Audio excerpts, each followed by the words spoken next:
hope that everybody listening to this hears that, like really hears that and understands that, it's always about the people. It'll never stop being about the people.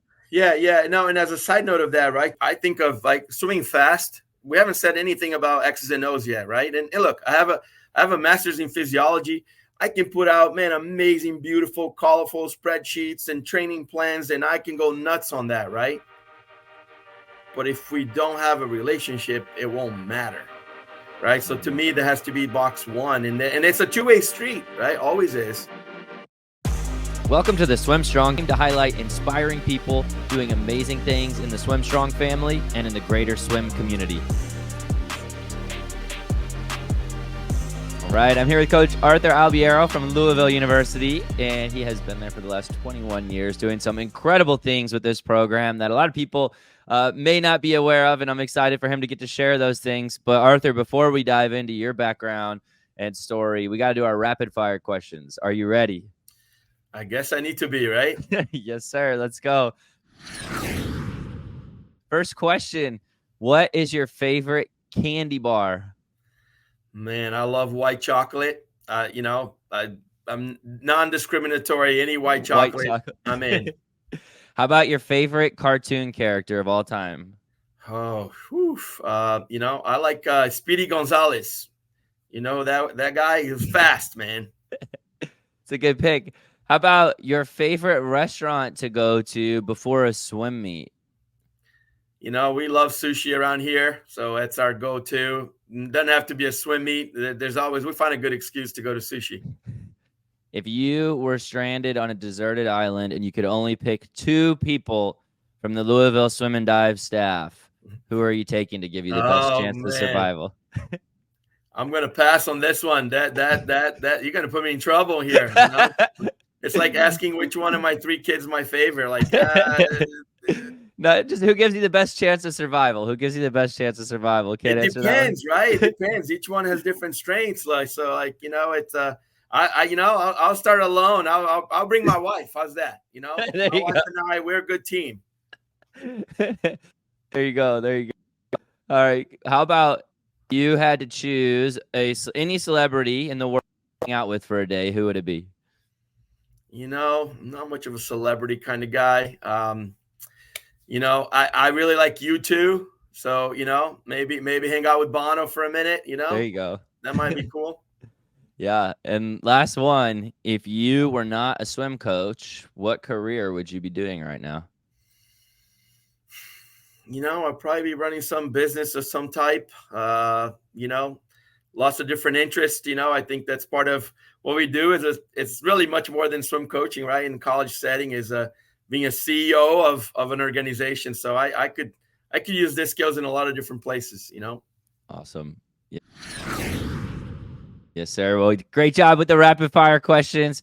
And you'll have to have that deserted island discussion with the staff. You guys can take a team vote and see who would be the best people to survive there. We're going to vote each other in and out. So, yeah. Right. I like that. I'll bring that to the next staff meeting. Yes, sir. Well, before we jump into a lot of the incredible things going on right now, I want people to know your background, where you come from, and how you even got into this sport in the first place, just so they can get to know you a little bit, Arthur. Yeah, it's awesome. And by the way, thank you for having me. I really appreciate it. I'm a fan of your work and the things you're doing, and I've known you for a while, and kind of the groundwork that you guys put in, and I know you're hustling. So kudos to you. But thank you. I relate to that, right? Building something from nothing in many ways. That's my story, a little bit of Louisville. But to kind of start from the beginning, I grew up in Brazil. Like most international athletes, you recognize quickly that opportunities in your own country are very limited to pursue high-level academics and continue in the sport. A lot of my good friends were either going to school or swimming, and majority of them just went to school and quit swimming. So it's not something I wanted to do. I wanted to keep swimming, and got a little experience, full story. When I was 13 years old, I came to a swim camp in the U.S., and that kind of opened my eyes to the idea and planted the bug. And my parents, I came back. My dad was all about it. My mom was scared. By the time I got ready, came to the U.S. I went to a small Division II school to start with. It was a heck of a program, Cal State Bakersfield. Division II champions at the time. I learned a lot. I was a walk-on. I was a kid from a small town program. A lot of the times I went to the national level meets with just me and my coach. So I relate to a lot of programs that you work with, right? To grassroots, and learned a lot. Very grateful for that coach, and then the opportunity, to eventually come to the U.S. and be ready for it. So I swam for Ernie McGlisco, who was also my biomechanics professor. Incredible, right? That was my coach.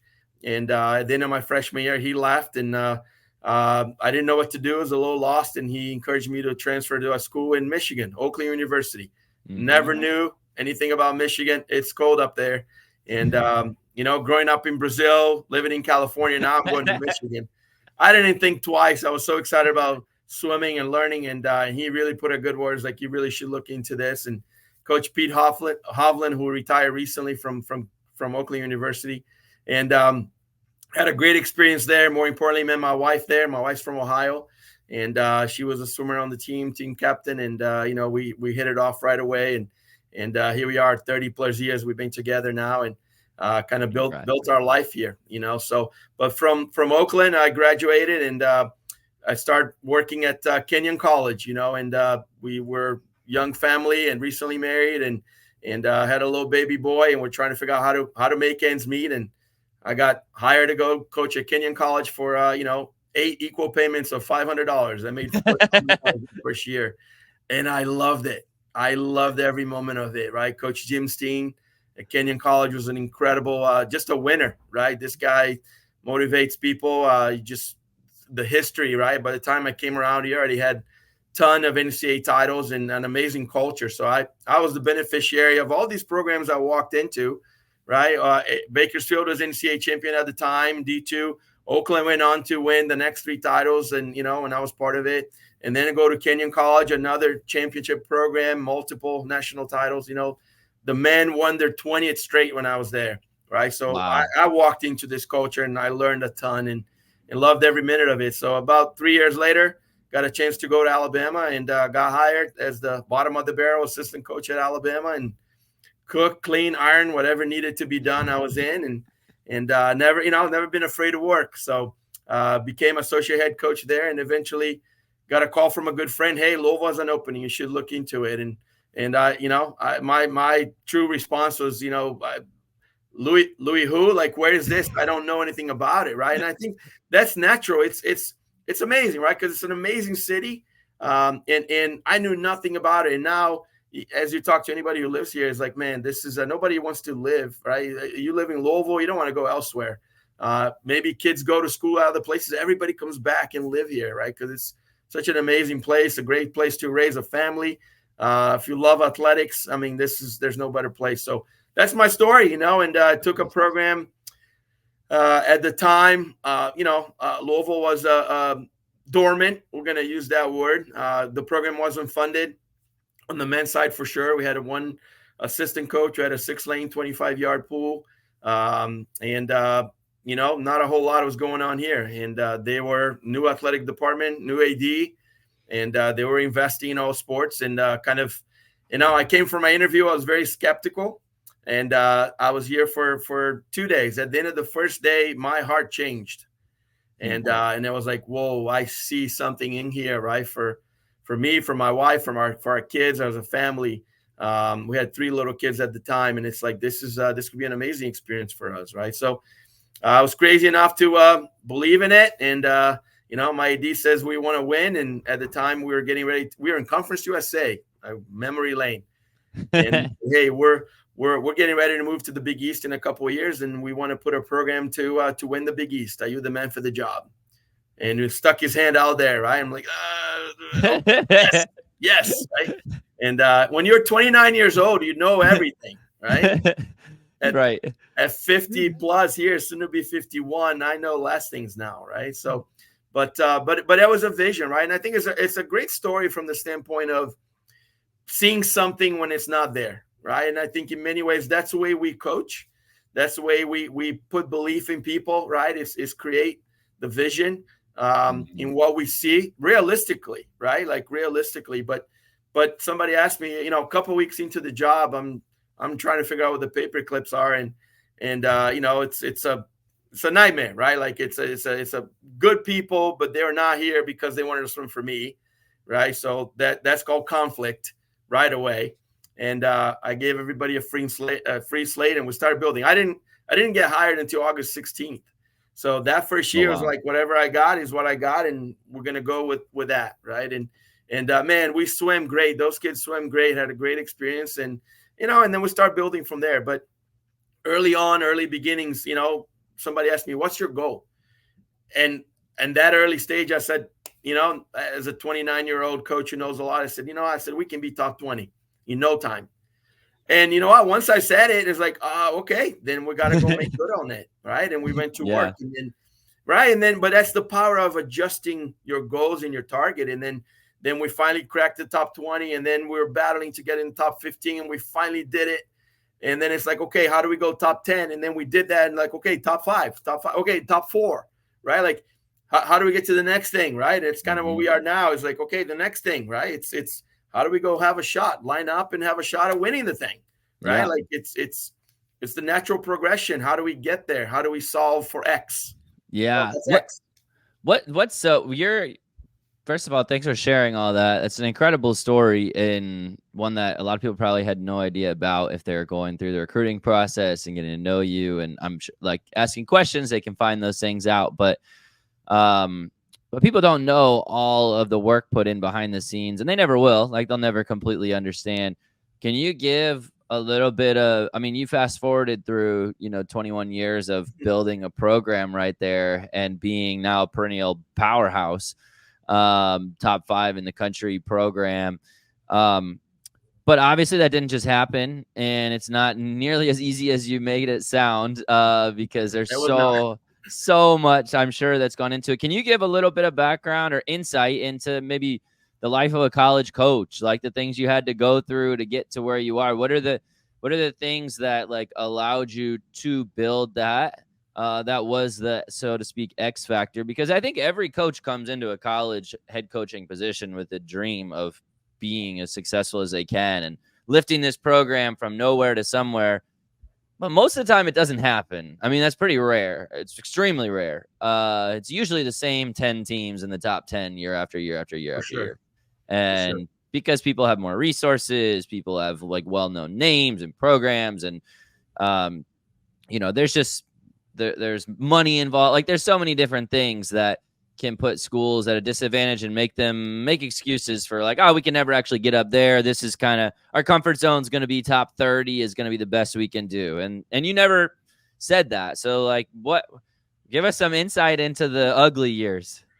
Yeah. And let me tell you, they were ugly, right? I think the couple of things that are really important for me, right? And it's funny that all 3 of my children eventually swim for us here at Louisville, but my mindset early on from a, again, young parent was like, what do we want to be, right? Like, and my vision was always like, I want to create a program, an environment, a culture where, again, if 15 years from now, 20 years from now, my kids feel like this is something they want to do, as a parent, I couldn't be prouder, right? So I always had that filter of, I want it to be an awesome environment where you can be yourself. I want it to be an environment where you can dream big, right? And as a matter of fact, is expected, right? Bold vision, bold dreams. And then the key, right, it's finding the right people. And it certainly started with the coaching staff, and a lot of credit to Karen Olmstead, who now works with USA Swimming. But Karen was my a friend, and she was willing to take crazy job and try to help me build it, right? And the 2 of us early on, I mean, that's all we had, right? I had 1 assistant coach here, and wow. Karen came in my second year, and for a while it was kind of the 2 of us, trying to put our way through, right? Eventually we got another guy to come in, David Walden, and David had some swimming background, but it was from outside swimming, so he had different ideas, different views, right? So putting people in places, and then really, right, obviously some resources internally that were important. I'm a strong, I'm not going to use fight. I'm a strong advocate for our swimming and diving program within our community, right? And I don't make any excuses for it. I love what we do here. I think the level of caliber of athlete that we've been able to help grow and develop is second to none. And we're surrounded by an awesome athletic department here, right, with a bunch of winners, and we're one of them, right? And so I think it's always for me, I don't take second fiddle to any program. I mean, I'm a strong advocate. Let's just stay with that, right? And I think our administration has come to respect that. So come on, man, right? Of like, who the heck is this guy, right? And I think again, the results speak for themselves, right? And I think it's not just a fluke here or there, like the consistent results, right? Like it, somebody showed this stat recently with a women's team. Like we've been top 6, 7 out of the last 9 seasons, right? And one of those was a COVID year that was complicated at best, right? Mm-hmm. So I think the level of and what we've done best is we help people grow and develop. So it's always been that way from the beginning, finding people and creating, again, the culture, right? From the beginning, we had the 4 pillars. Commitment to academics was first thing, right? Like, yes, it's a strong box. You got to check that. It's part of this process, right? The educational process.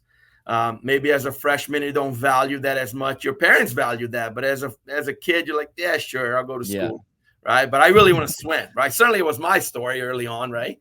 And then you kind of recognize, wait a minute, this is kind of a big deal. This is important. This is my calling card, right? My GPA is mine. It's not somebody else's, right? And so you start owning it and understanding. So that's priority 1.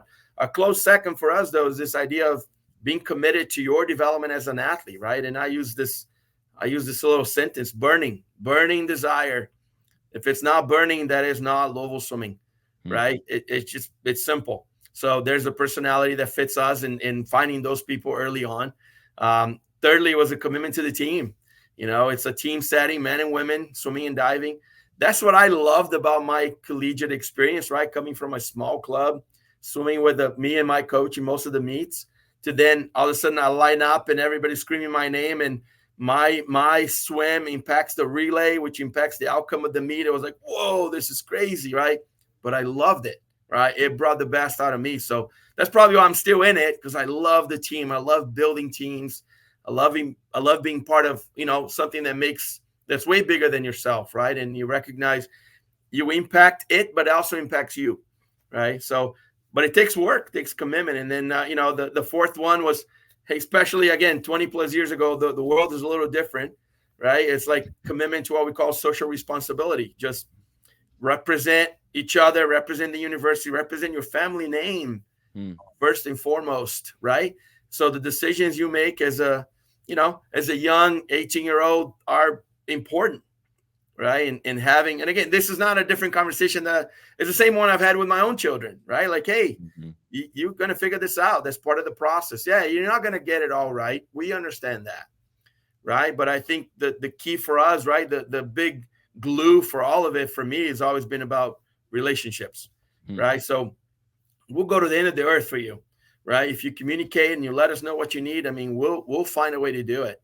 And I think there's a natural loyalty that comes from that process, right? Like a commitment to, no, we'll bring somebody in as family, right? We're going to do everything we can to help you be successful. And right, Eric, over 4 years, life happens, right? Death in a family, illness, like crazy things happen.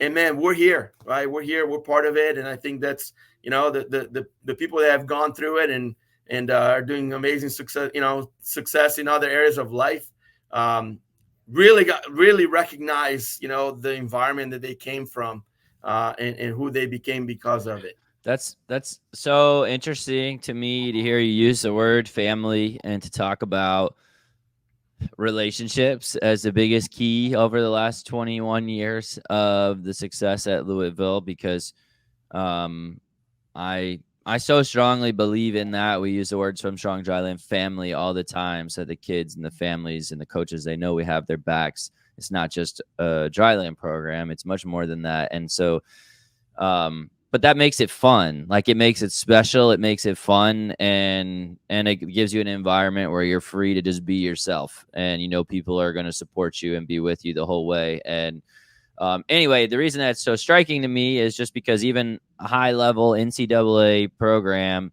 as successful as Louisville, the secret sauce isn't that there's some guru behind.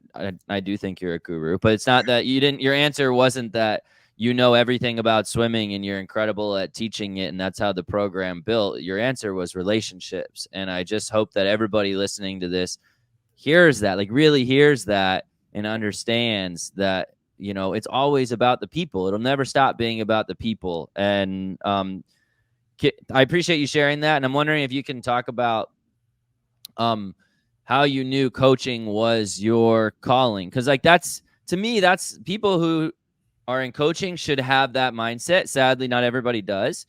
And which I could go on a tangent with, but I won't. So how did you know coaching was your calling? When were you like, this is something that I am so passionate about, mentoring athletes, people, being involved in their lives and helping them get better at swimming too? That's the vehicle to really making an impact. What was there a moment where you were like, I know I want to be a coach? Yeah. No, and as a side note of that, right, to your point, what you just said right there, just made me think about this. Like, I think of like swimming fast. We haven't said anything about X's and O's yet, right? And look, I have a master's in physiology. I can put out, man, amazing, beautiful, colorful spreadsheets and training plans, and I can go nuts on that, right? But if we don't have a relationship, it won't matter, right? So to me, there has to be box one, and it's a two-way street, right? Always is. So that was part of it. But, you know, it's funny. I never looked at this as a job, right? I'm fortunate that I can pay my bills because this is what I do for a living, but it's not a job, right? Like when the alarm goes off, man, it's like we got places to go. I got some kids doing some things internationally right now. It's like first thing that happens in the morning, I'm on WhatsApp. I'm getting messages like before I even get to my shower, like I'm already, you know, three texts into it. And that's the nature of what we do, right? But I love that. Like I feel like I'm part of something, right? I'm trying to help these kids do something crazy worldwide for that matter right now in Olympic year, right? But to me, you know, it's a passion. And I think I just had this conversation with my athletic director. I said, look, you're not going to have to worry about me, right? I've been here 21 years. And he asked me, so what's your long-term plan? I was like, look, I got plenty of Olympic cycles left, right? That's how my mind's operating. Mm-hmm. I said, but you're never going to have to worry about me, right? Because when I don't have the fire, I'm going to excuse myself. It would be time for somebody else to come in and run with this, right? Because it's not, if you don't have that, then it's a lot of work, mm-hmm. right? It's a lot of time, effort, energy. So to me, it's like, no, we have everything we do has a purpose and a clear vision of what we're trying to achieve for this kid, for this person, for the program, for now, for the future. So everything has a, you know, everything is happening with a purpose, right? And I think it's such an important piece of it. I had zero intentions of being a swim coach.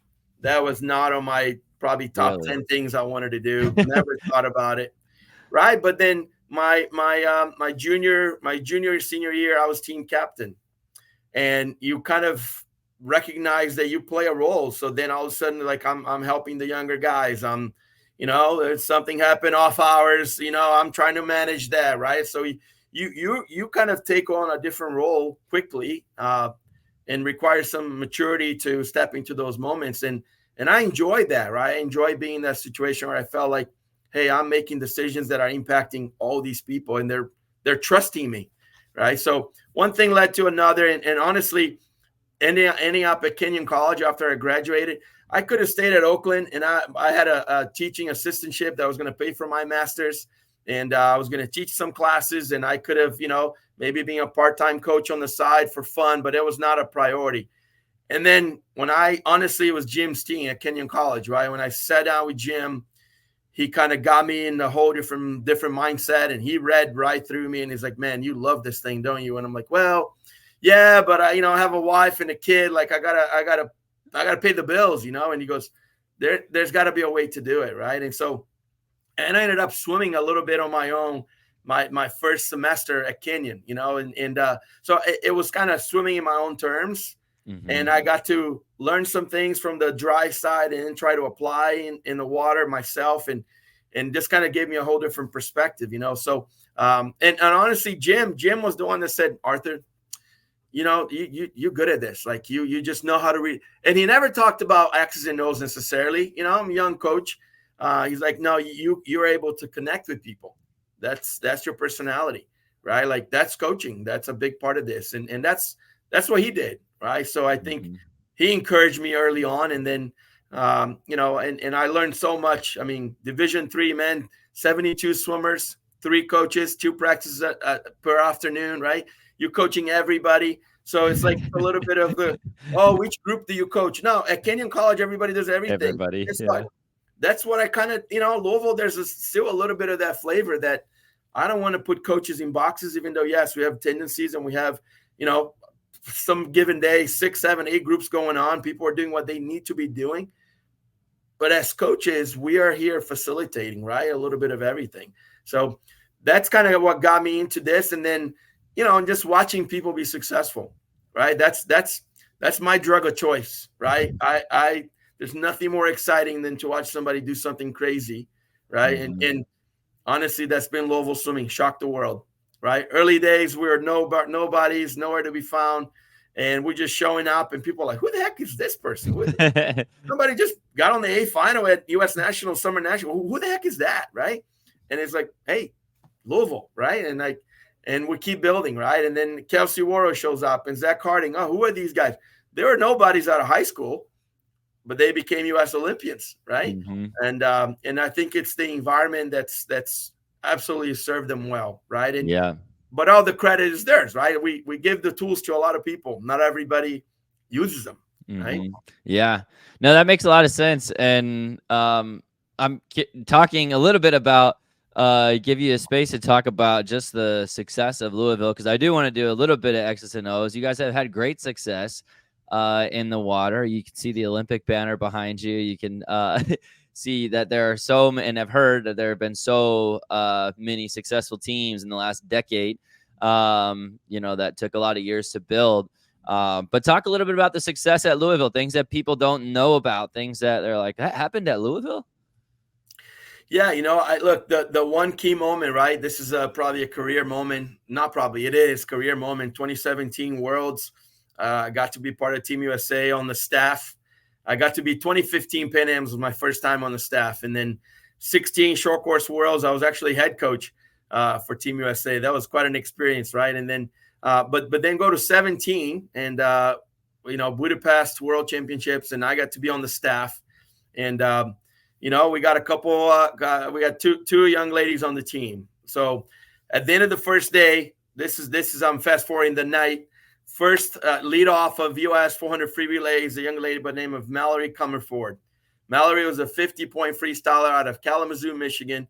And here's Mallory leading off the relay with a new American record, 52.5, right?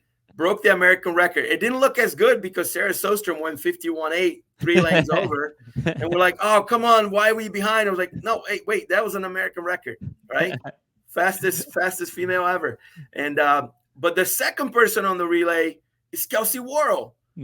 Some, young lady, nobody superstar today, but certainly at the time out of New Jersey, small program. And Kelsey now is the second person on the relay.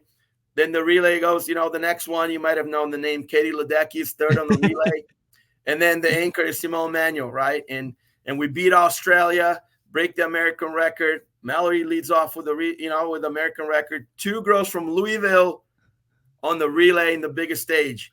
I didn't sleep that night, right? Like, I don't know. I don't know if I can top this moment. Like, maybe I should retire now, right?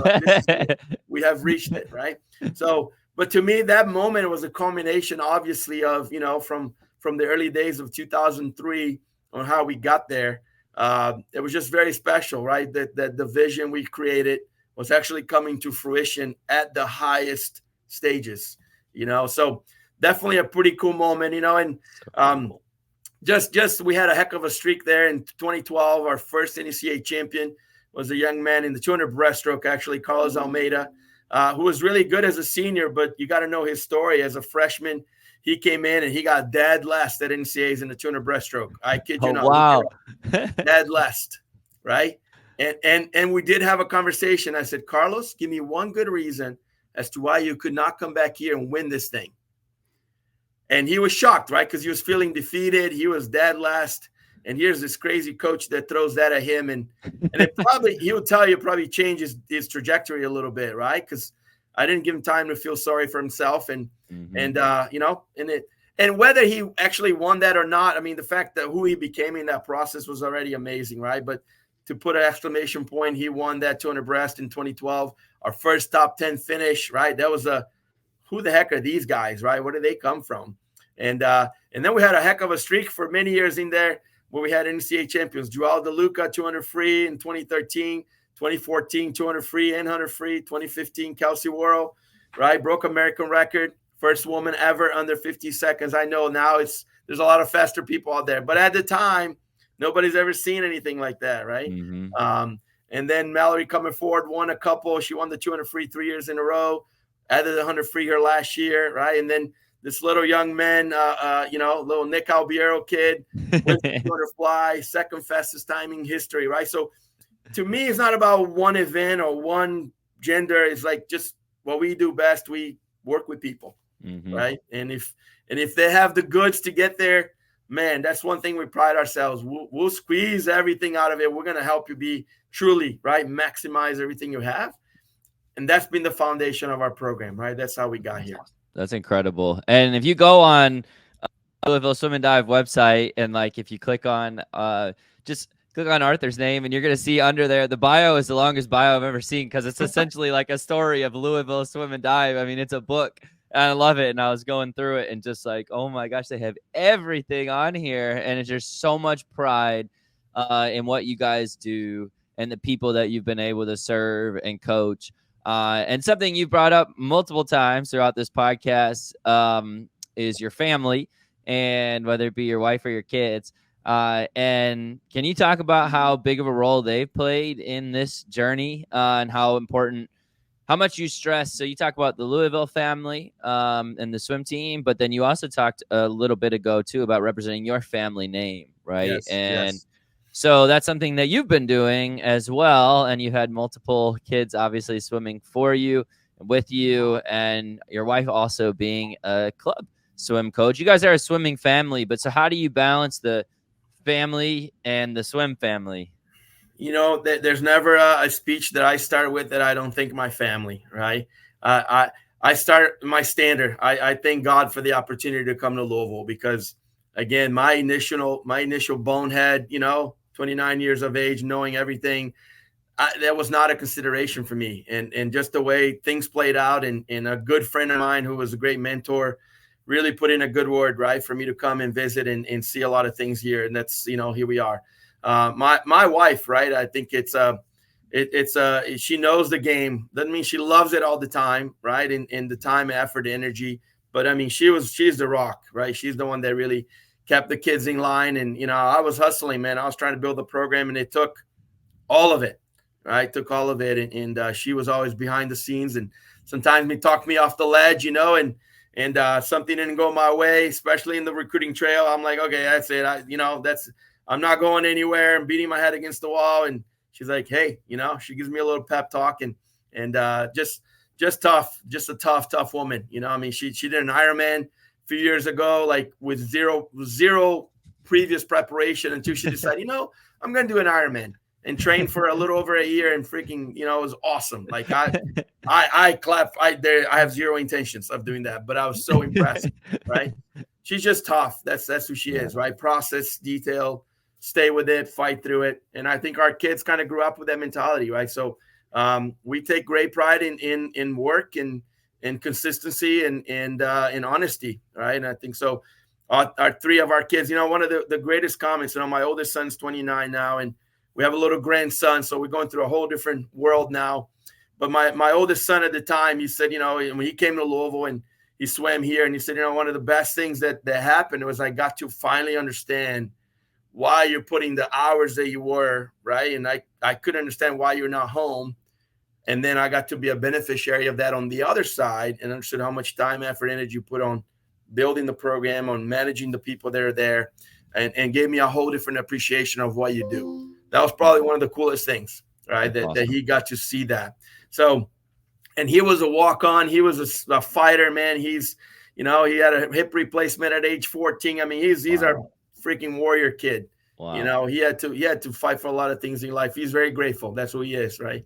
And he's grateful for his swimming experience, right? And then you got Nick, who had a phenomenal journey, NCAA champion, second fastest time in history, fourth at U.S. trials, just hit the post, right? And he was there, and just to be in that moment and to be in that experience was incredible for him. And then Gabby, Gabby got to be kind of first-handed watch this whole thing, and when she committed to Louisville, she was ready to commit, and I didn't let her for a while. Right, I was trying to hold her off, and then finally one day she's like, "Dad, I'm coming. That's it. You can't stop me." And I said, "Okay," and she's like, "I've been watching this. Like, there's no way I'm gonna go anywhere else. This is where I want to be." I'm like, "All right, now you made your decision. That's good, right?" Because I didn't want to influence her, right? That's a tricky one. But it's been an incredible blessing that all three of our kids got to be part of it. I got to really work with them, be part of their lives, right? Because once you go to college, the reality is, as parents, they're doing different things, right? And I still got to be an integral part of my kids' lives, and that was pretty cool. So Gabby got to go to Pan Am's and represent Team USA, won a gold medal in the 50, and I mean, what a dream, right? What a dream come true for our family. So. Again, this is what we do for fun. We do swimming, and my wife, is involved, and we have a swim school, the club program. I mean, we're here, right? And we have impacted this community for sure. Yeah, I was going to say the Albiero family is definitely a staple in the Louisville community with all the different things that you guys have done, both in and out of the water, which is really cool. And I want to wrap up with just one final thing. You're talking about in what you were just sharing in your family story there a little bit, the recruiting process being pretty up and down and challenging, and people will never know the pains and ups and downs of the emotions of that unless you're a college coach going through that. And it's always tough. You want kids to do what's best for them, and you want them to enjoy the process. And it is tough on teenagers, right, to make those decisions. 16, 17-year-old kids that we're asking to make huge decisions that they've never made in a short period of time. And so that whole process is always challenging. But for the upcoming classes who will be getting ready to go through that, what advice would you give to someone because no doubt there's freshmen and sophomores in high school who in the next year or two will be coming through the recruiting funnel. What advice would you give to someone who's going to be going through that process, and of course, just for them as people, and then what do you feel like separates Louisville as well, like for people to, hey, come visit here if you haven't considered Louisville? Kind of 2-in-1 question there, helping them as people through the process, and then why Louisville? Well, I'll start with this. My wife always says the right ones always come, right? The people that are meant to be here are here, and your job is to coach the living out of them, right? So I take that to heart, and as much as sometimes in the recruiting process you get heartbroken, you focus on the ones that are here that they want to be part of what we're doing, right? That's okay, and I have zero hard feelings, right?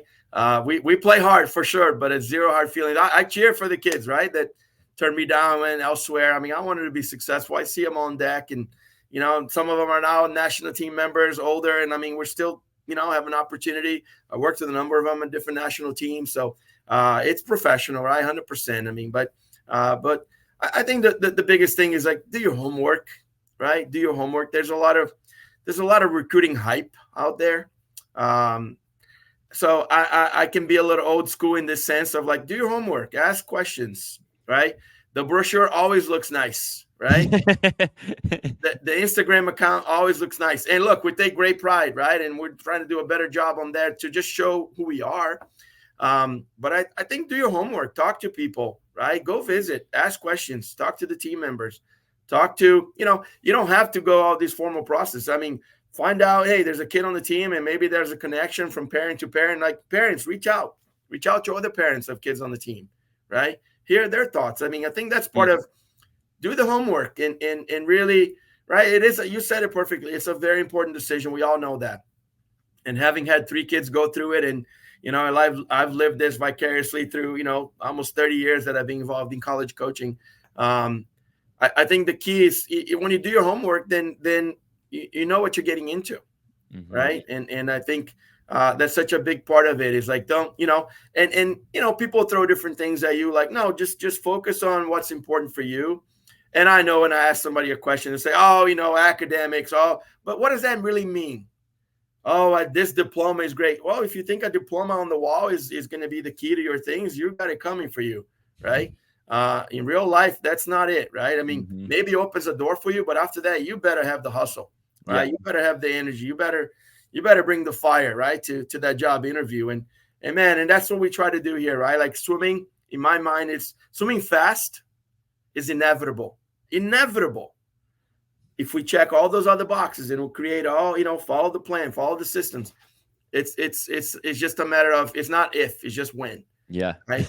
I like that. So it's simple for us. And really, I think, again, do your homework, take visits, right? Now you can do unlimited visits, but beyond that, just drive a weekend. If it's a drivable situation, or maybe you can hop on a plane and see 2-3 different schools and just show up, right? Give them a heads up. Great. If not, show up unannounced. Either way, right? Like, you're going to learn something. And I think there's something to be said about that, right? I have no problem. Somebody shows up on my pool deck, as long as it's not within the dead period and you're of age, very important, right? Right. Absolutely. To have a conversation. But I think that's the key. Like, do your homework, understand what's out there, right? And don't just, don't be caught up in names, right? Or things that, again, ultimately won't be holding the heat of the fire, right? Yeah. That to me is the biggest thing. And I think you do a great job, right? Guiding the kids with that and just trying to keep those things, keep it real, right? So thank you. Hope that's helpful. Yeah, no, I'm sure that's extremely helpful for so many people. Just do your homework, guys. Really get to know the people. And I actually haven't heard anybody suggest get to know the parents of the athletes on the teams too. I think that's a good idea. Just get to know as many people as you can, ask as many questions as you can, and really dig deep. And that's why I really enjoy doing podcasts like this too, because people can they can peel back a few of the layers and really get to know the person, the people behind the scenes of the things that they see on social media, which, like you said, always looks beautiful, right? And some teams do a better job than others, but the social media is not real life. And so I really like that advice. And I just think people really should take heed to it. And as we get ready for a whole nother recruiting year, to do your homework and really get to know people, guys. But Arthur, it's been awesome getting to spend this time with you. I hope more and more people get to know you and give Louisville a chance and put them on their list, because you're doing incredible things there. And we appreciate everything you, your wife, your family are doing for not just the Louisville swim community, but the swim community worldwide, really. And so we're super grateful and thankful for your time and your wisdom and for everything you do. Thanks for being on here. Hey, thank you for the opportunity. I appreciate what you're doing. Keep it up. You're having a huge impact too. So, Thank you, I'm it's an honor to be able to be here and share a little bit of this, our story with you today. Thank you. Appreciate it, brother. If you enjoyed this episode, subscribe to our YouTube channel to catch a new episode each Monday. You can also check us out on social media at SwimStrong Dryland. If you would like to join the SwimStrong family, visit our website at swimstrongdryland.com.